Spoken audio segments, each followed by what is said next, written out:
So my presentation is called Make Your Editors Happy, but first let me introduce myself for the people who don't know me yet.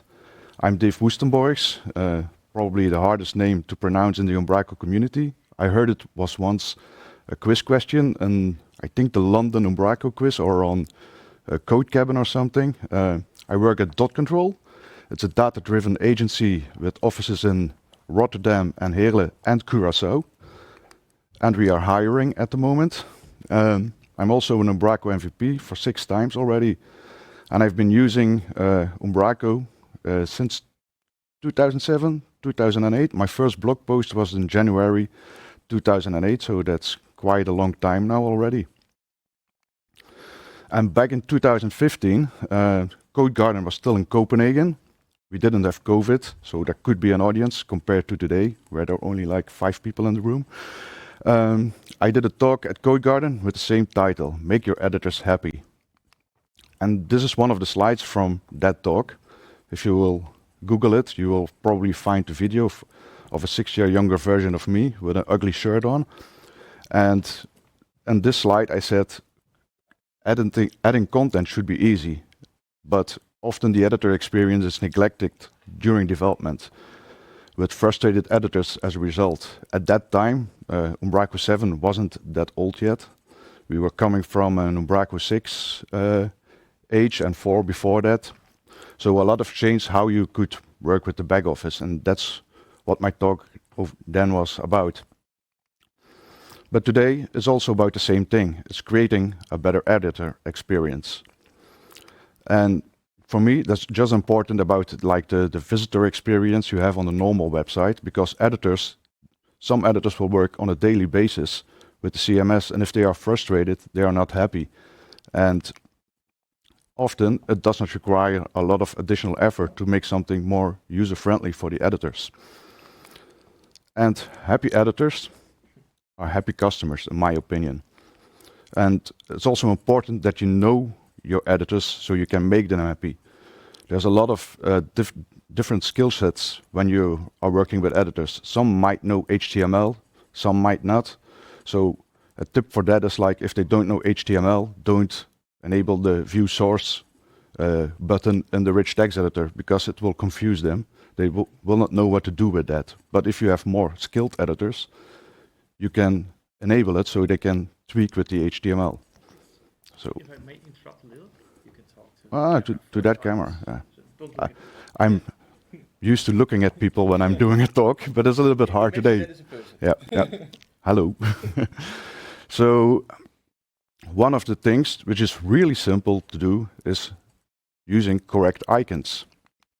It helps editors to distinguish between different types of content, for example, the home page or a normal content page.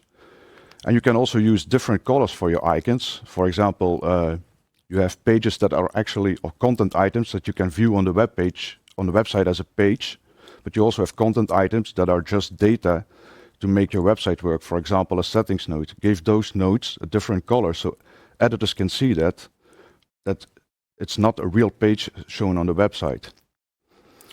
And some say finding the correct icon is the hardest part of being an Umbraco developer today. But luckily somebody released a cheat sheet online. The link is there. I will share my slides later, so you can use that when you are selecting an icon. And this is an example of that. Here the developer didn't spend time on selecting icons, and you can see from the name it's the home page, and you also have a sign-up page, but there's already difficult to see what type of page it is. And then we have a data folder which contains items that are not really pages, so it's really hard to see for editors what kind of content they are going to edit.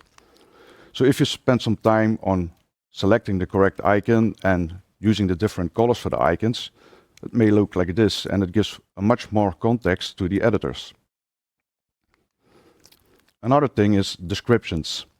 You can add descriptions to document types and properties in Umbraco and use them to make clear to the editors what the purpose of a field or a document type is. For example, you can also say what happens if you leave this field empty. You have Probably you have a field for metadata for SEO purposes. You have a browser title field. Tell them what happens when they leave this field empty or why they should fill it.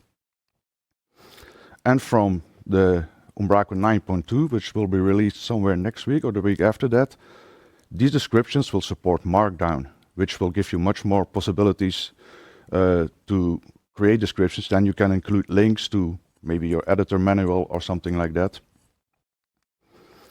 So this is an example of a document type description. It makes clear what this document type does and how it will be used on the website. The same will go for property type descriptions. Make clear what this field does and how it is used. And as you can see in the example, you can even use emojis in there to highlight some stuff. But descriptions, they also have limitations. One of them is the length. You only can use a set amount of characters. There's no limit on it, but if you place too much text in there, especially with properties, the back office will look a little bit strange. And you cannot use rich text markup in there. Okay, that will change from 9.2, but at the moment we cannot do that. But then you can use some packages that are out there in the community. And one of them is editor notes created by Mark Goodson. And the other one is contentment created by Lee Keller, which has a notes data type. And there you can put additional information about your document type or a field. And it looks like this. And then you can have a longer description. Maybe you can include a YouTube video or something like that, which editors can view to see how different fields work. And then we get to the subject of tabs. Tabs are ideal to group your properties in a way that improves the editor experience. But tabs, we had them in Umbraco until 8.0. And they were removed there and replaced by groups. You could still group your properties, but they were all shown below each other. And that makes it sometimes really hard for editors to find the correct field because they have to do a lot of scrolling. And if you work with block-based content, yeah, your page in the CMS can become very long. So it makes it hard for editors to find the correct property. But somebody in the community made a package called Matryoshka. It was made by Søren Sketel, a Danish guy. I hope I pronounce his name correctly. And that brought tabs back in Umbraco 8. You just install this package and each group you define on a content type will become a tab in the UI. But from Umbraco 8.17, tabs are back in the CMS. There was a long discussion going on about that. I think since the 8th release, there was a blog forum post on Our. I think it's the longest post that was ever created on Our, where people were, I want my tabs back, and others would say, you don't need tabs. It was a long discussion. But they are back, so you can use them now out of the box. And with tabs, it's important to group your properties by functionality. So all your metadata properties on one tab, your content properties on a tab. Maybe you have some settings on the document type for navigation, put them on one tab. So editors can find them quickly. And you can also create groups inside a tab. For example, if you have a metadata tab, you can create a group for the SEO metadata fields and a group for example, the open graph properties. And put them in an order in the backend with the frequently edited fields on the first tab. For example, your content, if you have a blog-based editor, put that on the first tab. And if you have like a hero on your functionality on your website, maybe put that on the second tab, because the hero, they won't edit that as frequently as the content of the page. But it's important to observe your editors when they are working with the CMS. Now, with COVID, it's hard to go sit by an editor and watch them work, but sometimes it pays off to watch them and see which fields they edited the most and optimize your Umbraco structure based on that. And with tabs, the UI, this is the default starter kit. You can group your fields a little bit different, and it's much more user-friendly for editors. To view that, we have our content properties, our summary, our navigation, and tagging fields, all grouped by functionality. Another thing what you in Umbraco you can do is make properties mandatory. So editors need to fill those in. And as a developer, that seems logical because you don't have to provide fallbacks, you don't have to check if something is filled in the CMS. But that can prevent editors from rapidly publishing content. For example, you are the World Health Organization and some kind of pandemic breaks out, you want to release a press release about that immediately, or you are a CMS company and an investment company just did acquire a majority stake in your company, you want to put out a press release about that immediately. But if you have a lot of required properties in the CMS, like you have to select the hero image, you have to fill in the metadata, this will prevent editors from publishing the content they want to go out rapidly. It's better not to make those properties mandatory, so they can publish the page and then come back to fill them in. So you have to, as a developer, you have to handle empty properties with a fallback. For example, your browser title field, make it fall back to the page title, which is displayed on the page, and if that isn't filled, let it fall back to the name of the item in the CMS. So only make properties mandatory when it's needed. So if you can't work out, make your page work without making them filled in. Another thing in Umbraco, which I see is very useful for editors, is list views. This is ideal for large collections of content, for example, news or blogs, where a lot of content will be created. And you can enable that on a doc type, and when you do that, there will the items will not be shown in the tree anymore, but you get a list view, either a list or a grid view in the CMS, where editors can search for items, do bulk actions and stuff like that. And it can also be used as a property editor. So if you want the items to be in the tree, but also want to have the list view, you can add a list view as a property to your document type and have the best of both worlds. And your views for the list view can be customized. Mats Rasmussen from HQ, he wrote a blog post a couple of years back on 24 days on how to customize the list views. So sometimes it pays off to go a little bit further than the built-in views. For example, this is the built-in grid view, yes, and you can see the bulk actions already. So you can select multiple items and say unpublish them or publish them or copy, move them. So it's much more efficient for editors to work with that because they can do stuff more rapidly. And there will be a search box, so you can type in something and find the content item you want really quickly. But the most improvement for the editor experience can be found by using the correct property editor.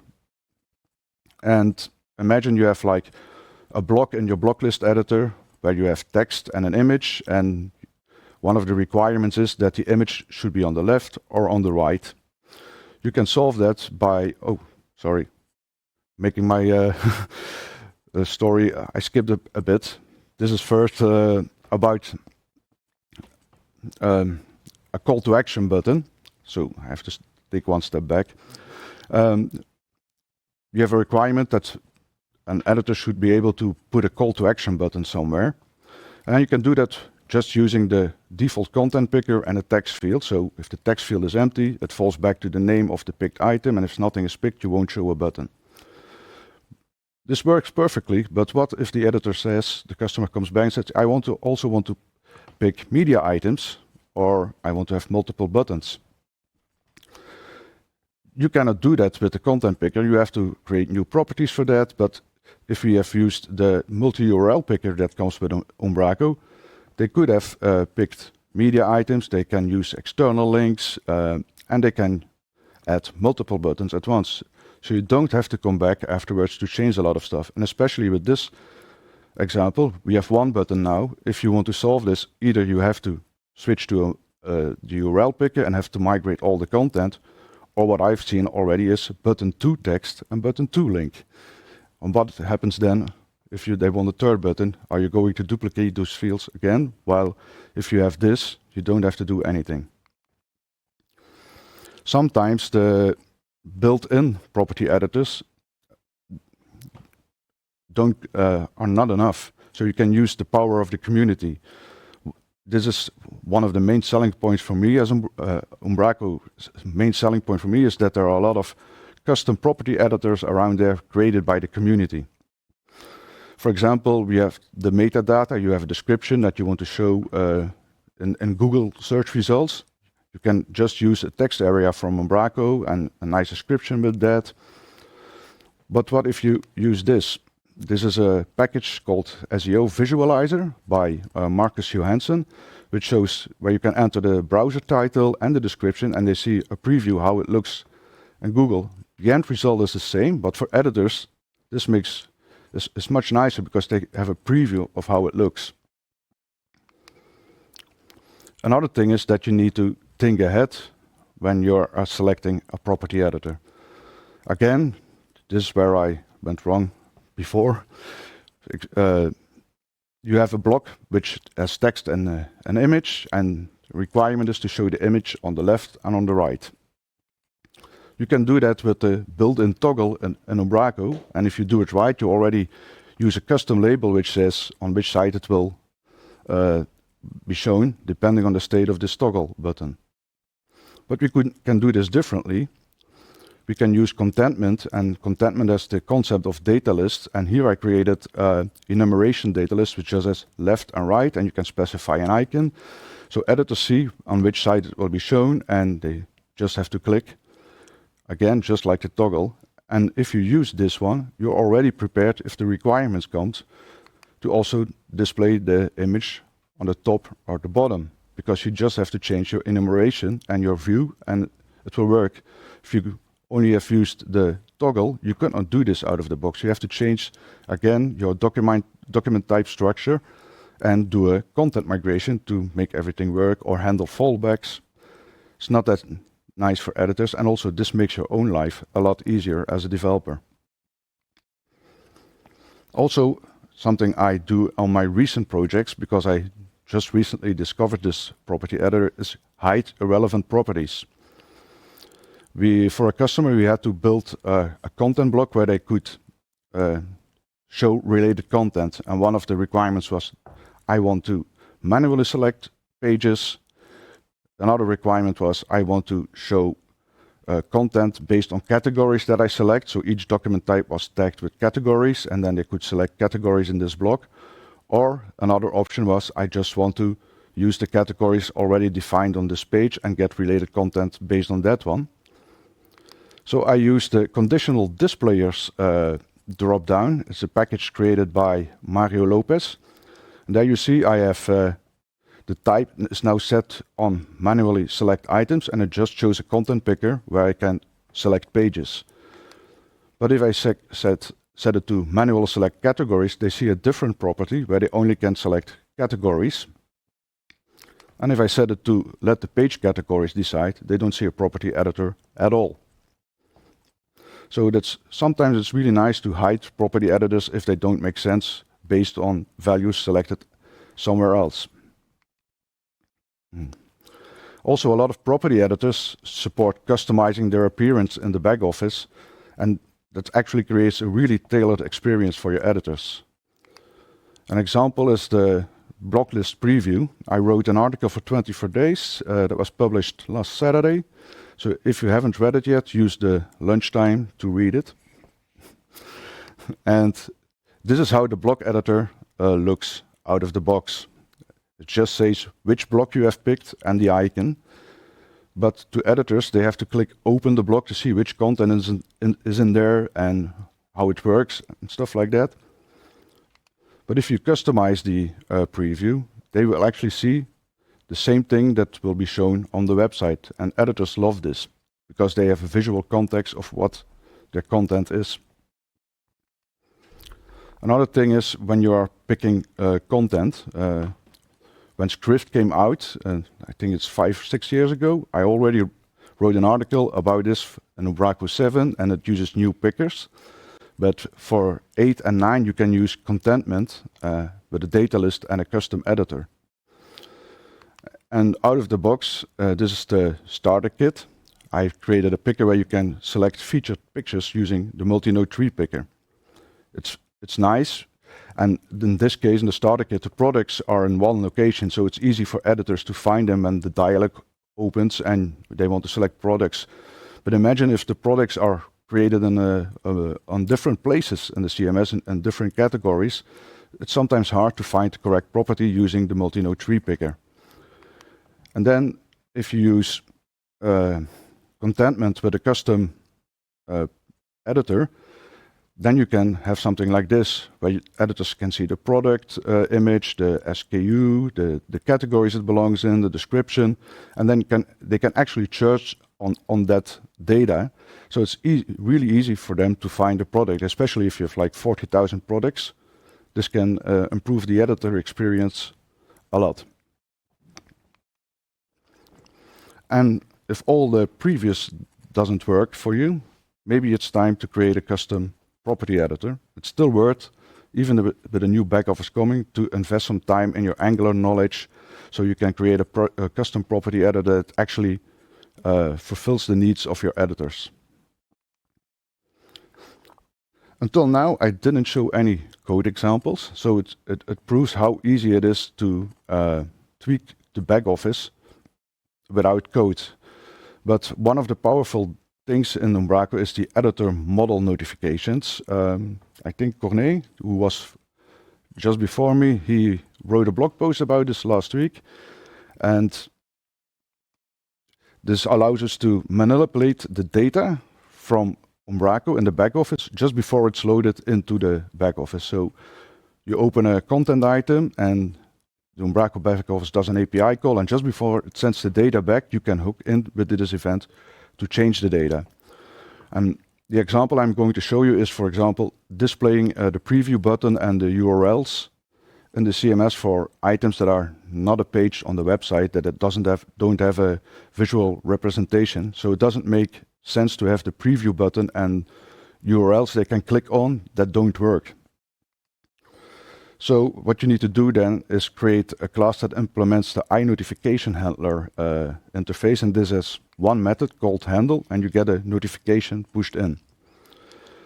And then you can say notification, the content item, allow preview false, and then it will disable the preview button.